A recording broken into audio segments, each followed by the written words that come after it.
تمام تعریف اللہ کے لیے ہے، وہ جسے چاہتا ہے صراط مستقیم کی ہدایت دیتا ہے۔ میں اس پاک ذات کی تعریف کرتا ہوں، اس نے بندوں کو ہر اس راستے سے روکا جو جہنم کی آگ تک پہنچا دے، اور میں گواہی دیتا ہوں کہ ایک اللہ کے علاوہ کوئی حقیقی معبود نہیں، اس کا کوئی شریک نہیں، اور میں گواہی دیتا ہوں کہ محمد اللہ کے بندے اور رسول ہیں۔ نعمتوں والی جنت کے راستے کی طرف دعوت دینے والے، اے اللہ درود و سلام بھیج اپنے بندے اور رسول ہمارے سردار محمد پر اور ان کے آل و اصحاب اور تابعین پر، اور قیامت تک ان کی بہتر پیروی کرنے والے پر۔ اما بعد، اللہ کے بندو، اللہ سے ڈرو، اس کی نگرانی کا احساس رکھو اور جان لو کہ تم اس سے ملو گے، پھر وہ ہر نفس کو اس کے عمل کا بدلہ دے گا، جس دن کسی پر ظلم نہ ہوگا۔ اللہ نے فرمایا، پھر جس نے ذرہ برابر نیکی کی ہوگی وہ اس کو دیکھ لے گا، اور جس نے ذرہ برابر بدی کی ہوگی وہ اس کو دیکھ لے گا۔ اللہ کے بندو، تعامل میں سچائی، دل کی شفافیت، نفس کا تزکیہ، مقصد کی درستگی، سبب کی سلامتی اور ہدف کی صحت، یہ سب اللہ کے متقی بندوں، رحمان کے چنندہ افراد کے ظاہری صفات میں سے ہیں، جن کے دل قرآن کی روشنی سے منور ہوئے اور نفوس اس کی آیات و نصائح سے تابناک ہوئے۔ چنانچہ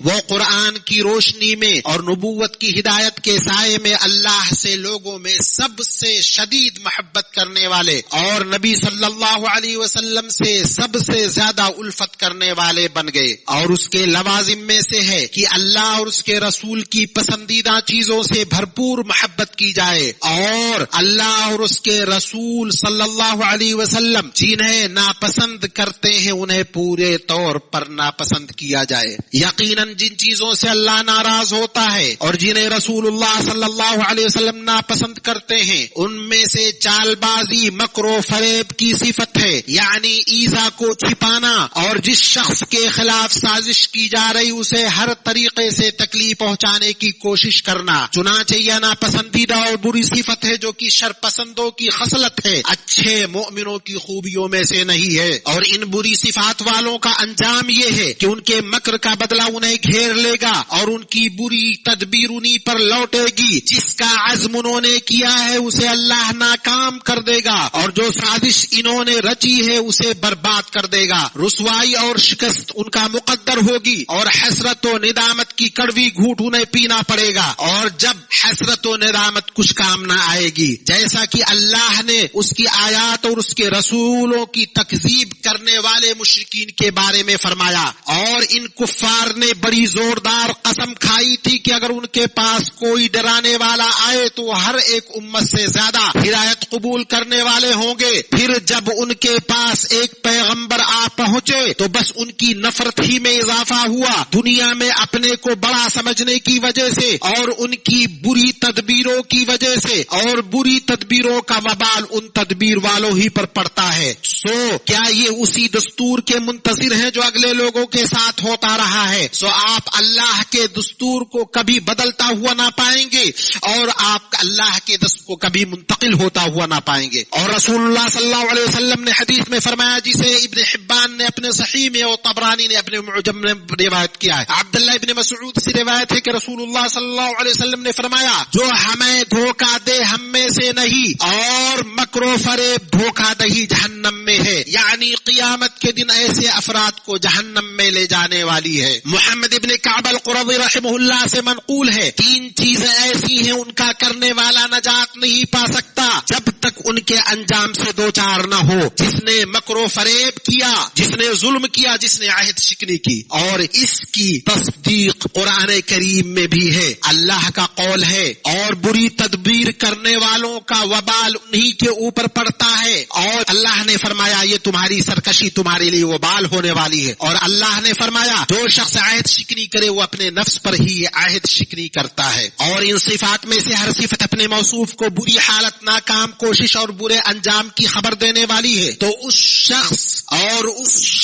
کی کیا حالت ہوگی جو ان تمام برائیوں کی آلائشوں میں ڈوبا ہو، گویا اس نے اپنے لیے ان کی کھائی میں گرنا اور ان کی کیچڑ میں لت پت ہونا پسند کر لیا ہو۔ اللہ کے بندو، مکر کی قبیح صفت کی لوگوں کی دنیا میں بے شمار شکلیں اور انگنت مثالیں ہیں۔ ان میں سے ایک وہ ہے جسے بعض لوگ کرتے ہیں کہ وہ میاں بیوی کے معاملات میں لڑائی اور فساد کے ذریعے دخل اندازی کرتے ہیں، دونوں کے درمیان محبت کی ڈور کاٹنے کا کام کرتے ہیں اور شوہر کے متعلق بیوی کا دل بدل دیتے ہیں، اسے ابھارتے کہ وہ اپنے شوہر سے یہ دعویٰ کرتے ہوئے طلاق مانگے کہ وہ اس کے لیے مناسب نہیں اور مرد اس کا مستحق نہیں اور دونوں ایک دوسرے کے لیے بنے ہی نہیں اور مرد میں کوئی خوبی نہیں جس کے بنا پر وہ اس کے ساتھ زندگی بسر کر سکے، اور یہ بطین شخص اس عورت سے وعدہ کرتا ہے کہ اگر وہ عورت اس کی بات مان لے اور طلاق کی عدت پورے ہوتے ہی اس سے شادی کر لے گا، ساتھ ہی اسے جھانسا دیتا اور امید دلاتا ہے کہ اس کے بعد پرتعیش شاندار بہترین زندگی اس کے پہلو میں اس کا انتظار کر رہی ہے۔ ایسا شخص میاں بیوی کے درمیان اختلاف کے موقع سے فائدہ اٹھاتا ہے، جس اختلاف سے کوئی گھر سلامت نہیں اور نہ کوئی خاندان خالی ہے۔ ایسا شخص شرفاء کی صفات، مکارم اخلاق اور مروت کے تمام قوانین کو دیوار پر مارتے ہوئے کوشاں ہے کہ خاندان کو ڈھا دے، شیرازہ منتشر کر دے، اولاد کو بکھیر دے۔ وہ غافل ہے یا اسے پرواہ نہیں کہ اس طرح کے گھٹیا کام کرنے والے کے لیے کتنی بڑی وعید آئی ہوئی ہے۔ امام احمد نے اپنی مسند میں صحیح سند سے اور ابن حبان نے اپنی صحیح میں بریدہ رضی اللہ عنہ سے روایت کیا ہے کہ رسول اللہ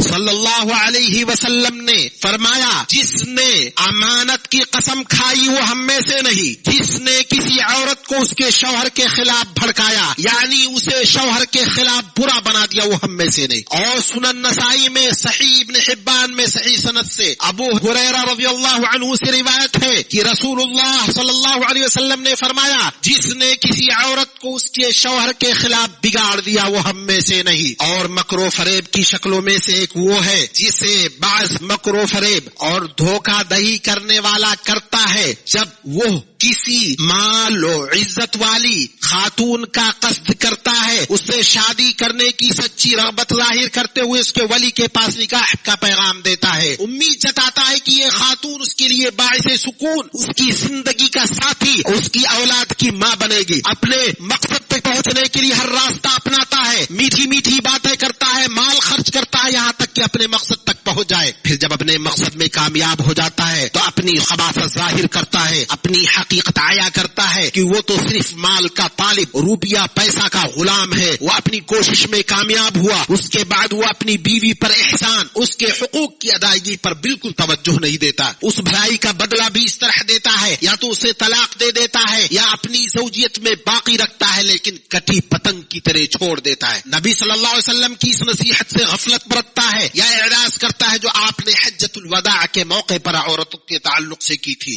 آپ نے فرمایا، تم لوگ عورتوں کے بارے میں اللہ سے ڈرو، اس لیے کہ ان کو تم نے اللہ کی امان سے لیا ہے اور تم نے ان کی شرمگاہ کو اللہ تعالیٰ کے کلمہ یعنی نکاح سے حلال کیا ہے۔ اس کو امام مسلم نے اپنی صحیح میں روایت کیا ہے۔ اسی طرح رسول اللہ صلی اللہ علیہ وسلم کے اس قول سے اعراض برتا ہے جس میں آپ صلی اللہ علیہ وسلم نے فرمایا، ظلم سے بچو کیونکہ قیامت کے دن ظلم تاریکیاں بن جائے گا۔ اسے امام مسلم نے روایت کیا ہے اور اس میں کوئی شک نہیں کہ یہ سب سے واضح اور خاندان اور مسلم معاشرہ پر سب سے شدید قسم کا ظلم ہے۔ اللہ کے بندو، اس کی صورتوں میں سے ایک یہ بھی ہے جیسا کہ بعض لوگ دوسروں کو یہ باور کراتے ہیں کہ وہ پروجیکٹ میں کام کرتے اور تجارت کرتے ہیں تاکہ لوگ یقینی منافع اور زیادہ کمانے کی غرض سے اس کے ساتھ اپنا مال لگا کر شریک ہو جائیں، لیکن جب غبار چھٹتا ہے، معاملہ واضح ہوتا ہے تو پتہ چلتا ہے کہ یہ ساری تجارتیں جھوٹی، ناکام اور خیالی ہیں جن کا کوئی سروے اور خاکہ نہیں، نہ ہی ان کے حقائق کا علم ہے۔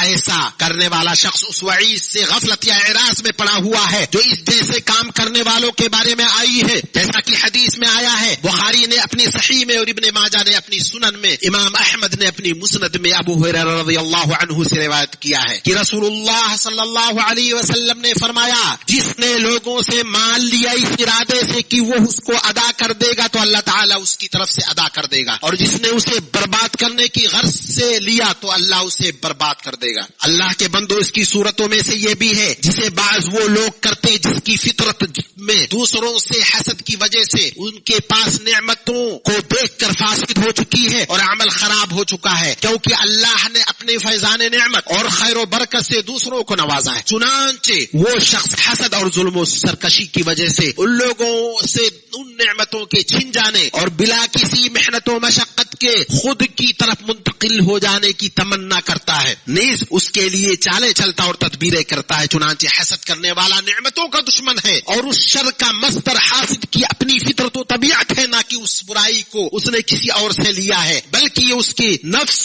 کی خباثت اور برائی ہے۔ ابن القیم نے فرمایا یقیناً لوگوں نے مشاہدہ کیا ہے جس نے بھی مکر و فریب کی زندگی بسر کی وہ فقر و فاقہ کی موت مرا۔ یاد رکھو مکر و فریب کی بہت ساری صورتیں جن کی کوئی حد نہیں، اور ان سب کی جڑ اور وجہ اللہ کے خوف کا نہ ہونا اور بندوں کے لیے بھلائی کو ناپسند کرنا ہے۔ اللہ کے بندو، اللہ سے ڈرو، مکر و فریب سے بچو، کیونکہ یہ اپنے کرنے والے پر ہی لوٹ کر آتا ہے اور اسے کو گھیرتا ہے، اور اس کے برا ہونے کے لیے اتنا ہی کافی ہے کہ یہ لوگوں کی آپسی اعتماد کے اٹھ جانے اور ایک دوسرے سے غیر معمون ہونے کا سبب بنتا ہے۔ یہ ایک نیک اسلامی معاشرہ کا شیوا نہیں۔ بے شک اللہ اور اس کے رسول کی جانب سے اس صفت کی مذمت میں عقل مند لوگوں کے لیے عبرت ہے۔ اللہ رب العزت والجلال کا فرمان ہے، جو شخص عزت حاصل کرنا چاہتا ہو تو اللہ تعالیٰ ہی کی ساری عزت ہے۔ تمام تر ستھرے کلمات اسی کی طرف چڑھتے ہیں، نیک عمل کو بلند کرتا ہے۔ جو لوگ برائیوں کے داؤں گھات میں لگے رہتے ہیں ان کے لیے سخت تر عذاب ہے اور ان کا یہ مکر برباد ہو جائے گا۔ اللہ تعالیٰ مجھے اور آپ کو اپنی کتاب کی ہدایت اور اپنے نبی محمد صلی اللہ علیہ وسلم کی سنت تک پہنچائے۔ میں اپنی یہ بات کہتا ہوں اور اپنے لیے اور آپ کے لیے تمام مسلمانوں کے لیے ہر گناہ سے اللہ کی مغفرت طلب کرتا ہوں، بے شک وہ مغفرت کرنے والا رحم کرنے والا ہے۔